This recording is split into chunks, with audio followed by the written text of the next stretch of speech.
Hey everybody, welcome back to Fandom Sage Powers, where we discuss comics, heroes, villains, and the reign. The reign of X is finally here, and I'm so excited to get into this era of the age of Krakoa for the X-Men. For those of you who have been following me for some time, you know that I have been recapping / doing voiceovers of the Krakoan era, starting with House of X and Powers of 10 by Jonathan Hickman, and rolling right into the Age of X series. And now that we have completed the Age of X series, more or less, I kind of left out a few issues here and there for you to catch up on your own time. There's so many other little stories, but I think I hit the bulk of the main story, leading into the first major crossover, which was the X of Swords event that went down in Otherworld. And for those of you who want to catch up on that, you can check that out up here somewhere, and then you can jump back in, but I'll give recaps here and there just to catch everybody up for those who just need a little refresher.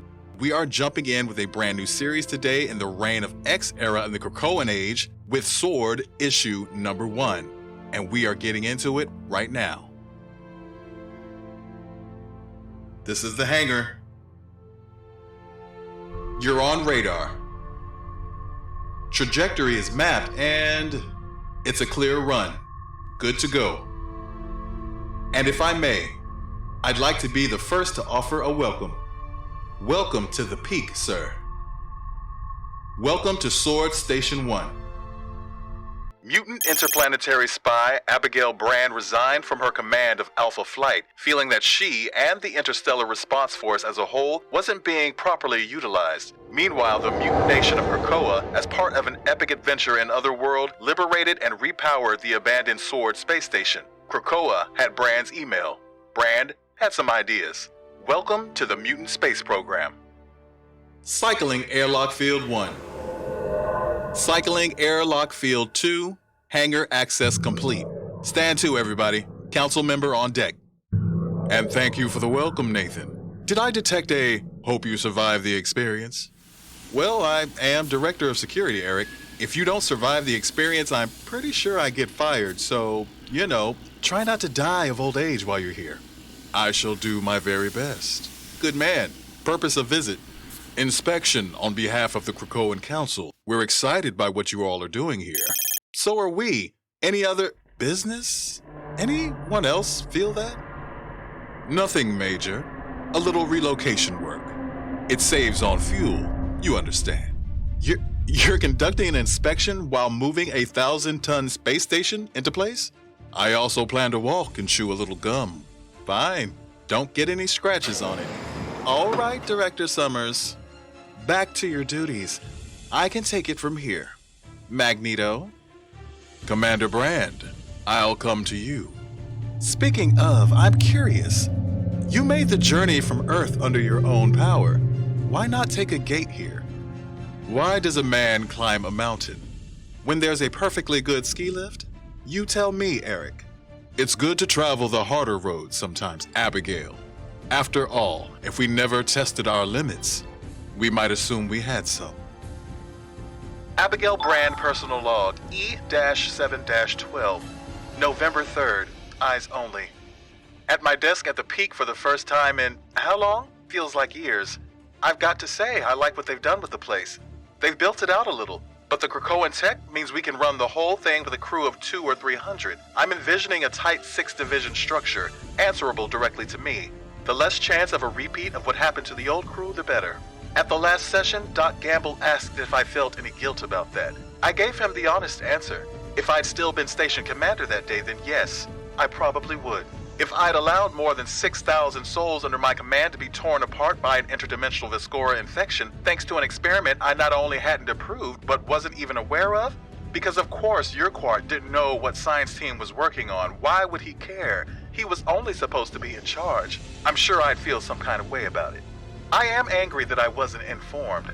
I respect secrecy. But if some passing scabs had stumbled upon the dead station instead of the X-Men, the Viscora would be picking Earth out of their teeth right now. Alpha Flight needed to know, and we didn't. Another example of a worrying trend. It was a waste of too much time trying to build that program into something while the human governments cut our funding and kept us in the dark. In fact, at this stage, I'd class Alpha as an active problem, especially given who they appointed as my successor. Danvers was the obvious choice. She's got the experience, she's got the contacts, she's half Kree, and I was hoping our little set-to at the Kree Skrull Emperor's wedding would nudge her towards taking the post when they offered it. The rank and file lapped it up at least. Drama at the feast, fortune on the field, the old Kree saying. I can use that. If not Danvers, I'd have guessed Peter Corbeau, maybe even Eugene Judd. But no, the idiots managed to surprise me. They put Henry Gyrick in charge. The Weasel emerges from his burrow once again. I'm guessing he's made some friends in high places. We'll see if I can do the same. It'll be tricky. I've never been so good at making friends. Making plans, though? That I can do. And here we have the tech suite. How's it coming, Takeshi? The Krakoan plant tech is bonding perfectly with the station's original systems commander. Performance increases across the board. And my mutant name is Wiz-Kid. Sticking with that, are we? What? Not cool enough? Does it not test well? Is it not a marketable brand? Fun fact, Cable named himself after a Magneto? I didn't know you were coming. I knew someone was moving the station, but, well, it's an honor to meet one of the architects of Krakoa in person, sir. We all have our role to play. You're a technopath, yes? Evidently that extends to Krakoa's unique biotechnology. Any technology, mechanical, electronic, plant-based, mutant-based. Wiz-Kid is one of the 6, Magneto. The control. He runs the machine. Ah, then the honor is mine, Wiz-Kid. If I am an architect of Krakoa, you are one of the architects of Krakoa's future. Launch is at 1300, Takeshi. Don't be late. Eric, if you would. Something wrong, Brand? Krakoa's future? Isn't it? The 6 aren't as essential as the 5, I'll admit, but in the coming days, their contribution will change everything for all of us. All of us, Eric? Or just the Magic Island?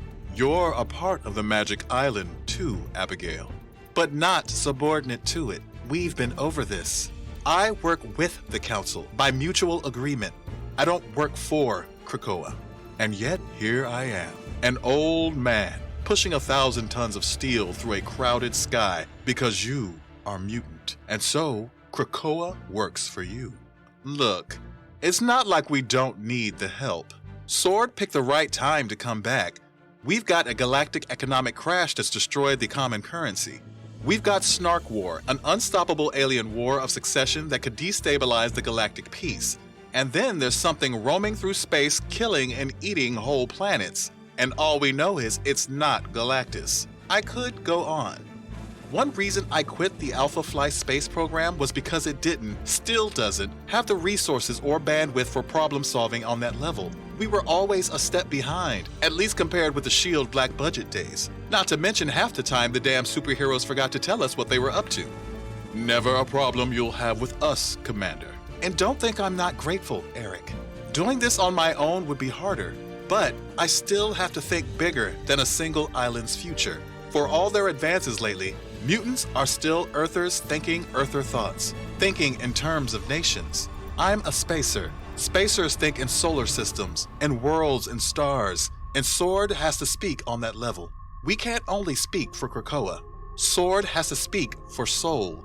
And yet, the peak is staffed by mutants. This is a mutant space program. If S.W.O.R.D speaks for Soul, who speaks for S.W.O.R.D? We do. Cargill, good to see you again. I hear you're ambassador for the Earth now. I am, sir. Yes. But it's frenzy while I'm working. And this is? Pybok of the Kree Skull Alliance. I was giving him the tour. Commander Brand, such a well-appointed Hollow Arena shows a keen understanding of the nuances of ceremonial combat. I am impressed. I will make recommendations accordingly. Then we can expect a visit from the Emperor soon? I will do what is in my power, but certain issues, of course, remain. Of course. Issues. Let me translate for you, Eric. Through their alliance, the Kree and Skrulls now hold galactic power at least equal to the Shi'ar. So, declaring the Emperor's mother-in-law an enemy of the state, not ideal. Ah, yes. Wanda, the Pretender. Ghost Mother to the Court Wizard, and an Avenger as well. The trusted friends, the valiant foes. The Emperor thinks highly of her. He considers it a great shame that you all do not. It's nearly 1300 hours. The Six will be waiting. I'd heard tell of this master of magnetism, an earther who bends steel with a thought, but not, it seems, his own. You know him, Ambassador? Once upon a time, I all but worshipped him. But I moved on. Lord Magneto! Sorry. Yes, I remember the ponytail, but not the name. Fabian Cortez, Lord, and how fortunate we meet again now, in this age when all past sins are forgiven. I wish to genuflect in person, Dreadlord, to offer you my most utterly sincere— No, thank you. That is to say— Quite right, my lord. No time for pleasantries when the launch pad awaits. But in the future, when you're not busy, I might speak with you about the Council's edicts regarding humans, my lord. Why him exactly?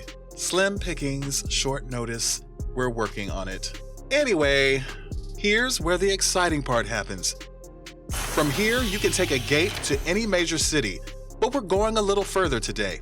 Manifold, how's your team? Teleport crew is prepped and ready, Commander. This is a 2-stage launch. With my help, because mutant technology is still technology, our teleporters can merge their power enough to get us where we need to be. Which is where things get— Ha! I don't believe it. Peeper. Long time no see, Chief. Haha, it is you. Come here. I had no idea you were on the Six. Yep, they got a use for the eyes, I guess. And when I ain't working doing this, I'm working with old Mary over an analysis. Ain't no council gig, but nice to be wanted, you know? Well, we must catch up properly after this, Peter. It's been forever. Sure, we'll grab a beer. Listen, Mags, speaking of the council, I got some ideas I want to run past you folks if that's okay. Oh, of course, old friend, anytime. I've always valued your input. You know that. What is happening? To your station, Mr. Cortez. For once, you're needed. Yes, without me, none of this happens, does it? Drink of my cup, O ungrateful brethren, 'twas shed for thee. Yeah. Teleporters. Let the Wiz-Kid work. Feel the flow, just like we practiced, like always, like singing a song, like that, deadly.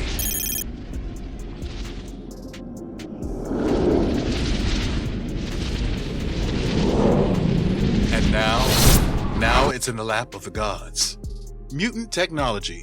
This has become a working umbrella term for the gathering of mutants into specific groups, or circuits, in which their complementary powers are synchronized with one another to achieve a specific goal. The earliest named example of this is probably the Fastball Special, a combat tactic in which two mutants coordinate their abilities to create a simple long-range attack of a type neither could have achieved on their own. However, the best example of mutant technology as it is now understood remains the Five, a circuit of 5 mutants, formed specifically for the bodily resurrection of other mutants. Though full resurrection requires a second stage of telepathic surgery, this can be performed by any single standard telepathic talent with access to cerebral resources. In this light, considering the Five as a natural evolution of the Fastball Special, the question must be asked, given that the Five allows Mutantkind an infinite timeline in which to experiment with mutant technology, what might they, in turn, evolve toward? The Six is the first step towards answering that question. First stage circuit. Just as the Five require one additional standard telepath for a full resurrection, the Six require a circuit of 5 mid to long-range teleporters for a full retrieval. The 5 currently assigned are Clarice Ferguson, Blink, Leela Cheney, Gateway, Telford Porter, Vanisher, and Amelia Vaught. These 5 have been selected for ability and availability. Other teleporters will act as backup should the need arise. Designated backups listed for situations such as injury or potential retrieval of redacted in bulk. The Control, Takeshi Matsuya, Wiz-Kid, high-level technopath with the adaptability necessary to align and adjust mutant circuits in operation. Backup, Forge. The Power, Fabian Cortez, Energy Augmenter, provides the boost required for circuit operation inside the redacted. Backup, Redacted. The Shield, Hisako Ichiki, Armor, generates a protective exoskeleton that, once aligned with the power and the control, extends to the entire circuit. Backup, Sally Blevins, Skids. The Guide, Eden Fessy, Manifold. A space folder or quintition, uniquely able to both navigate the redacted and assist in forming the redacted once there. Backup, none as yet. The Eye, Peter Quinn, Peeper. Broad spectrum, telescopic, microscopic, spectroscopic vision. Able to discern the Kirban particles that form redacted. Backup, Doc. The Foundry, Gloria Munoz. Risk, implosive field generator. Condenses redacted from the high-density Kirban fields found inside the redacted. Backup, Shin Zorn. Zorn. Operation of both circuits. Unified by the control, the first stage circuit acts as a resource anchor for the Guide, allowing him to translocate the entirety of the second stage circuit while saving his energies for the retrieval work. The second stage circuit arrives at the staging platform constructed by previous second stage operations at the redacted. And then the power strengthens the shield. The shield protects the Six. The Six stand at the shore. This far shore, this farthest point of all, and then farther. Farther still, into the mystery. Mysterium Tremendum, Elemental Cosmic Heart, White Hot Broom of Secret Fire, Excelso Pre Omnibus Alice. Who could stand within this flame? Who could look upon this work? The power touches the eye, and the eye gazes into all, unto the innermost fires of creation. But it is not enough. It is not why we came to this place. The Guide concentrates. The Foundry compresses. This is the truth. The truth of the far places, of those who seek the fire. It is not enough to just see it. We have to bring it back.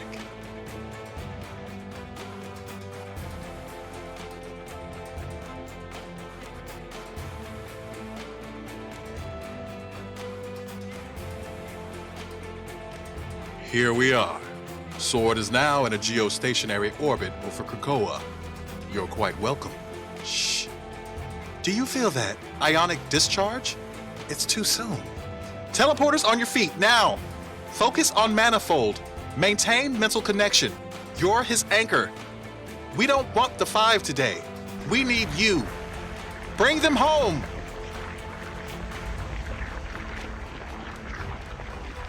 So, we just broke some laws? Cosmic ones. Yeah. I've seen stuff, Commander. Not seen that stuff before. Came pretty near a ticket to a golden egg. But we did it. We made it back. We brought it back. I've checked it for radiation. Nothing on any spectrum. It's safe. It's even cooled. You can hold it. Good God. You were right, Commander. S.W.O.R.D is the mutant space program, but this, what you're building here, it goes beyond anything I ever dreamed of. This is what comes next. All right, that was a big issue. The very first issue, issue number 1 of S.W.O.R.D. And we are introduced to several characters that we have not seen in some time, some very obscure. Agent Abigail Brand, who is basically like Mutant Maria Hill. She has been the head of S.W.O.R.D before. She has that whole spy thing going on like Nick Fury. So you can already tell what kind of vibe she gives. Compartmentalization, secrets, all that good stuff. She is also a mutant and an alien hybrid. I want to say her power is like superheating objects or something like that. Apparently her last storyline, which I did not read, was in Alpha Flight, where that whole thing fell apart. The Vescora were this interdimensional species that kind of took down Alpha Flight, basically. And she wasn't the commander of Alpha Flight at the time. And who they got to replace her, which is Henry Peter Gyrick. You know Henry Peter Gyrick, the one that's always been hating on mutants. He's just the worst. I'm sure that topic will come up again, and I'm assuming that S.W.O.R.D will be having some run-ins with Alpha Flight and Henry Peter Gyrick. Now, this S.W.O.R.D space station was reclaimed by the X-Men during the X of S.W.O.R.D's event, specifically Jean, Cyclops, and Cable. And we see that that has earned Cable a position in S.W.O.R.D as the Director of Security, along with his 2 co-commanders, which are Risk and Random. And we do get a great infographic of these department heads or leaders of each part of S.W.O.R.D here. We get reintroduced to Frenzy, which is one of my favorite kind of obscure but not really obscure mutants that, she was just awesome. She's basically like the female Luke Cage. She's super strong and durable, pretty much indestructible. She was part of Magneto's acolytes. She was one of his favorites. And I love that that is kind of expressed here by the way he greets her. And he genuinely seems quite happy to see her. And also during this scene, we see that Frenzy is giving a tour to one of the Kree ambassadors because she herself is an ambassador to Earth. And a little controversy, a little scandalous topic comes up and is just barely touched on. Abigail Brand seemed to get a little bit of enjoyment out of this, which I thought was quite messy and kind of funny. But it's the fact that the new Emperor, Emperor Hulkling, who is partners with Wiccan, who is also the son of Wanda Maximoff. That whole dynamic between, you know, basically Wiccan being royalty of this Kree Skrull empire. He's married to Hulkling. Wanda is his mother-in-law and also thinks highly of her because he's never had any issues with her. She's been an Avenger. They've helped both of those species, the Kree and the Skrull. They don't take into account what has happened between Wanda and mutants though. So I thought it was an interesting way to bring up this touchy subject, and having Magneto be the one to have to dance around it or be confronted with it made it even more messy because this is his maybe not daughter. I don't know at this point whether they say that he is actually her father now, but he does call her the Pretender. I was like, wow. He doesn't even want to talk about it, and he just ignores that whole exchange or that problem, which is a taboo, whatever. I thought that was kind of interesting. We are also reintroduced to Wiz-Kid, who was an interesting character back in the X-Force days, I want to say. He's a technomorph or a technopath maybe, and he could control machines, change them into other things, and it was cool to see this character back too. I always thought he was a pretty interesting character, and he also plays a very important role on the S.W.O.R.D station as part of the Six, who is called the Control. Another blast from the past is Fabian Cortez.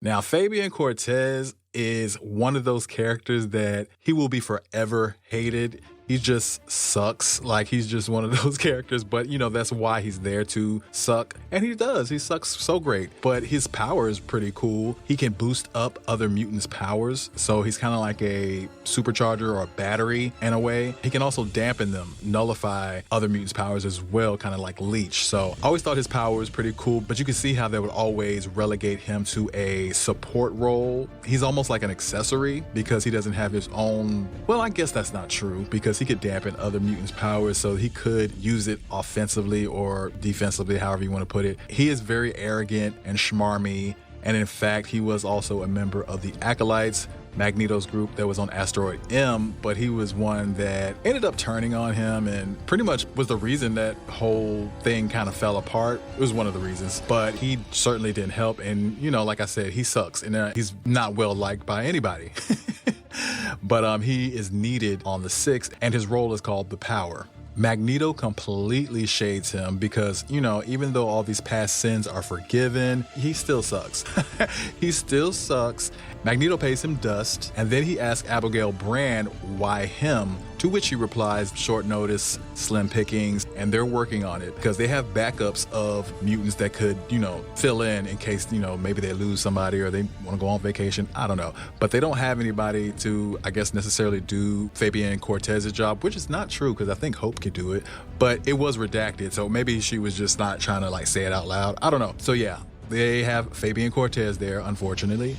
Then another key member of the Six is a really cool character, a fan favorite, in fact, and I do enjoy this character. I think he's really interesting. Eden Fessy, who is also known as Manifold, who has a power that is hard to describe, but calling him a teleporter seems to be an oversimplification because he's actually like folding space and speaking to space, kind of like communicating with it to request where to go. It's interesting and different, but you know, for all intents and purposes, he's a teleporter, but he has a much deeper connection with the concept of space than other teleporters because he can guide other teleporters where they need to go, and that's what his role is called, the guide.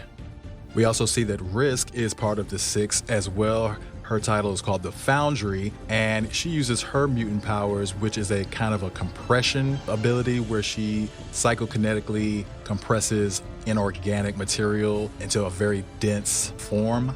Risk was one of those kind of characters that I actually did like because she was messy too. Back in the day, I remember she used to She used to really drive Warpath crazy because she was like seducing him and she was being hot. And she was just popping in and out of X-Force, and Siren hated her because Warpath and Siren kind of had a thing, but not really. And Risk just came in out of nowhere. She was putting that juice box on him, but secretly she was manipulating him in order to, she was doing something, but it was duplicitous, and, you know, Warpath stopped messing with her. But then she kind of popped back up later and got killed, and so apparently she's gotten resurrected. So she's part of the Six. And then you also have Peeper. Seeing Peeper is kind of heartwarming because Magneto does have a very positive reaction to him as well, just like he had a positive reaction to Frenzy. He reminisces with him and says that he values his opinion and his input and speaks to him fondly like an old friend. But I'm pretty sure that this version of the Brotherhood that he was on got like dismantled pretty quickly, and he just kind of didn't mess with him no more. But anyway, apparently Magneto did, you know, keep in contact with Peepers for a while. I don't know. Peepers can see pretty much everything telescopically, which is out into space and the farthest reaches. He can see microscopically, tiny atomic level stuff. He can see through objects, X-ray vision, probably infrared and a bunch of other things. And he can also shoot energy beams from his eyes. He is called the Eye, ironically.